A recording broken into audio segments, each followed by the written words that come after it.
आलू बुट डाली तरकारी तो आमे समस्ते करती आउ खाइबा पई मध्य बहुत टेस्टी लगे। पूरा आइंस को बळी पड़िबो सेई तरकारीटी। किंतु आजि मु आलू बुट डाली तरकारी करिनी। ए तरकारी होउची लाउ बुट डाली तरकारी। आपण थरे एई तरकारी को करंतु देखिबे आपण आलू बुट डाली तरकारी रो स्वाद मध्य भूली जिवे। ताहले रेसिपीटी जानिया पई वीडियो को प्रथम रु शेष पर्यंत देखंतु। मो चैनल को जदि सब्सक्राइब करि नाहंती सब्सक्राइब करि नेबे आ फेसबुक पेज रे देखुथिले पेज को फॉलो करि नेबे। नमस्कार, जय जगन्नाथ। मु मो चैनल सीजन्स एंड बाइट्स रे आपण समस्तंकु स्वागत जणाउछि। लाउ बुट डाली तरकारी बनिया पई मु देखंतु एठी कोटे कसी लाउ नै जाइछि आ ताकू भल्लो भाबरे एठी मु चोपा छोड़ै दउछि। ताकू चोपा छोड़ै कि आमे गोल गोल काटी नबा आ ताकू छोट छोट पीस करि नबा। एई तरकारी बनिया पई आपण सदाबेले कसी लाउ नेबे। देखिबे आपणकर टेस्ट तरकारी रो बहुत बढ़ी जिवो। एई परि भाबरे आमे एबे गोल गोल ताकू काटी दबा। गोल गोल काटी साला परे ताकू एई परि भाबरे छोट छोट पीस करि नबा। आपण चाहिले एमिति साइज रो आलू मध्य काटिकी एई तरकारी ऐड करि परिबे, किंतु मो कहिबा अनुसार आपण एइथिरे आलू पकेबे नाही, खाली लाउ बुट डाली तरकारी बनेबे आ तार टेस्ट प्रथमे जानिबे। देखिबे बहुत बढ़िया लागिबो। आलू रो किछि दरकार ही पड़िबो नाही। एबे देखंतु आमे सबु लागू काटी देकी एई परि भाबरे छोट छोट पीस कर दबा। ताकू भलो भाबरे धोई नबा। एबे आकू आमे प्रेशर कुकर रे किछि समय पई भलो भाबरे सिझेई नबा। एबे प्रेशर को मु बसई देछि गैस ऊपर आ सेइथिरे 2 ग्लास पानी देई देछि आ सेइथिरे आमे पकेई नबा सबु हमर लाउ को। ता सहित पकेई नबा आमे बुट डाली को। बुट डाली को आपण चाहिले 6-7 घंटा पूर्वरु बतरेई पारिबे। मु एठी 6-7 घंटा पूर्वरु बतरेनी, ताकू 2 घंटा पूर्वरु गरम पानी रे बतरे नेइथिली। आ से देखंतु भल्लो भाबरे एठी सिझी जाईची। आमे बेसी घुळ फिटिया पर्यंत एठी आमे बुट डाली को सिझेबा नाही। ताकू गोटे टाइप रो जेमिति कि हमर सिझी जाईथिबो किंतु घोळ फिटिबोनी सेही परिका आमे एठी सिझेबा। ता सहित पकेई नबा एठी आमे हाफ छोट चामच हळदी गुंड आ गोटे छोट चामच एठी लूण पकेई नबा। जेहेतु आमे एठी बुट डाली को बेसी सिझेबा नाही, गोटा गोटा रहइबो किंतु सिझी जिवो, सेति पई आमे एठी प्रेशर कुकर रे 3टी सीटी आसिया पर्यंत हाई फ्लेम रे ताकू भलो भाबरे सिझेई नबा। 3टी सीटी आसी गला परे ताकू आमे एठी ऑटोमेटिक गैस रिलीज पई छाडी दबा। तापरे आमे तार लीड खोलिबा।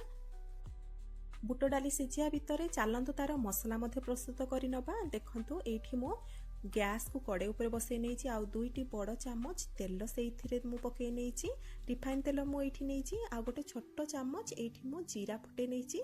2टी सुखिला लंका को फुटे नेछि। ता सहित जीरा हमर भलो भाबरे फुटी सारला परे मु एठी 2टी बड़ साइज रो प्याज को काटिकी पकेई नेछि आ ताको लाल होबा पर्यंत आमे एठी भाजी नबा। पियाज एठी देखंतु आपण भलो भाबरे लाल हे गलाणी। एबे मु सेइथिरे 2 बड़ चामच अदा रसुण पेस्ट को पकेई नेछि। अदा रसुण पेस्ट को पकेई देकी आमे भलो भाबरे किछि समय ताको कसी नबा, जेमिति कि अदा रसुण पेस्ट रो कंचा बास्नाटी पळेबो। मु एठी अदा रसुण पेस्ट को 5 मिनिट पर्यंत लो फ्लेम रे ताकू कसी नेछि। देखंतु एथरु एबे 5 मिनिट भलो भाबरे कसी सारला परे सेइथरु हमर तेल मध्ये अलगा हे गलाणी। एबे पकेई नबा आमे घरई किछि गुंड मसला। गुंड मसला रे मध्य आमे घरई नॉर्मल गुंड मसला पकेया, बेसी किछि मसला पकेइबानी। देखिबे अल्प किछि मसला रे मध्य एई तरकारीटी बहुत भलो लागिबो। देखंतु एठी हमर तेल मध्य अलगा हे गलाणी अदा रसुण पेस्ट रो। एबे मु पकेई नेछि सेइथिरे गोटे बड़ चामच काश्मीरी लंका गुंड। ता सहित पकेई नबा हाफ छोट चामच हळदी गुंड आ गोटे बड़ चामच एठी मु पकेई नेछि चिकन मसला पाउडर। चिकन मसला जाकरे आपण गरम मसला मध्य पकेई पारिबे।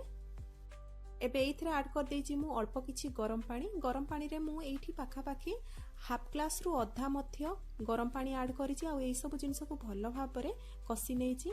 एई मसला रो तेल छाडिया पर्यंत आमे कसी नबा। मसला हमर भलो भाबरे कसी हे जाऊ, ता सहित हमर शीघ्र कसी हे जाऊ बोली मु एठी लीड खडे देछि।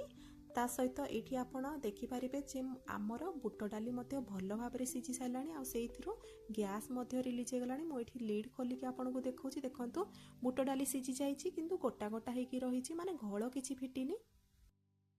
एबे एठी देखंतु हमर मसला मध्ये रेडी हे गलाणी। सेइथिरो तेल छाडी देलाणी। एबे पकेई नबा आमे गोटे छोट टमाटो। मु एठी टमाटो को काटिकी पकेई नेछि।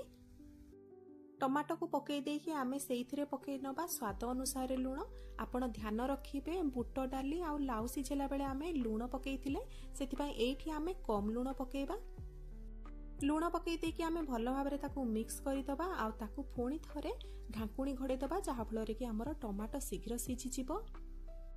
एठी देखंतु मु एठी ढांकुणी घोड़े देथिली आ ढांकुणी किछि समय परे खोलिबा परे आपण देखि पारिबे जे हमर टमाटो धीरे धीरे सिझी गलानी। एबे कोनोसी पिठा कड़िका नहले स्पाचुला द्वारा आपण धीरे धीरे टमाटो को प्रेस करिदेबे। टमाटो को एमिति धीरे धीरे प्रेस करिदेले जो गुडाको दर सिझा रही जाइथिबो से गुडाको मध्य भल भाबरे मेल्ट हेजिबो। देखंतु एई मसला हमर रेडी हे गलानी। एबे पकेई नबा सिझेई रखिथिबा आकरू लाउ आ बुट डाली को। लाउ आ बुट डाली को आमे एठी पकेई देकी भल भाबरे ताकू मिक्स करि नबा। देखंतु एबे लाउ हमर पूरा गोटा गोटा अछि आ झोଳ मथे हमर पतला अछि। धीरे धीरे ये फुटिले झोଳ हमर पूरा मोटा हे जिवो। आ शेषरे एठी मु पकेई नउची गोटे बड़ चामच कस्तूरी मेथी को। देखंतु तरकारी रे एबे झोଳ पूरा पतला अछि आ झोळ मध्य बहुत अछि। हमकु एते झोळ रखिबार नाही, ताकू आमे पूरा मारी दबा, पूरा लटपटिया कर दबा। ता सहित ग्रेवी टिके हमर मोटा करिबार अछि। सेतिपई आपण तरकारी टिके झोळ रखिबे जहा फଳରେ कि फुटिबा द्वारा हमर बुट डाली टिके फिटिबो, ता सहित लाउ टिके फिटिबो आ से मिसिले झोଳରେ हमर झोळटी टिके मोटा हबो, ता सहित हमर झोळ टेस्टी हबो। देखंतु एठी मु लो फ्लेम रे छाड़ी देइथिली आ दिथर एठी मु चेक कर देइची। देखंतु ये पूरा धीरे धीरे लटपटिया हे गलानी आ आपण एठी देखि पारुथिबे हमर झोळ मध्य धीरे धीरे मोटा हेलानी। आ गैस फ्लेम को सदा बेले लो रखिबे, आपण बिल्कुल भी ताको हाई करिवेनी। एठी मु आपण को गोटे बुट डाली पूरा प्रेस करके देखौची। देखंतु ये सिझी गला किंतु भांगीनी। तो देखंतु एठी मु थर्ड टाइम आपण मानको देखौची। ये पूरा झोळ मरी गला आ ये पूरा जुकुजुकिया हेई गला, माने पूरा मोटा हेई गला। आ एमिति ही आपण एई तरकारी जदी बनेबे ताहले टेस्टी लागिवो एई तरकारी। एबे देखंतु हमर तरकारी रेडी हे गलानी। एबे आपण याकू गरम गरम रुटी, परोटा, पूरी किंबा भात सहित जहा सहित भी खाइले ए तरकारी पूरा बहुत बढ़िया लागिबो। ताहले एई रेसिपीटा निहाती घरे बनांतु। आ जति भिडियोटी भल लागिथिबो लाइक टे निहाती करिवे। ए भिडियो जति भल लागिथिबो सांगसाथी बंधु बांधव मानक सहित शेयर करि नेबे। मो चैनल को जति सब्सक्राइब करनाती सब्सक्राइब करि नेबे। फेसबुक पेज रे जति ए भिडियो को देखुछंती ताहले पेज टी को फॉलो करि नेबे। पुणी देखा हबो गोटे नुआ रेसिपी भिडियो रे। नमस्कार, जय जगन्नाथ।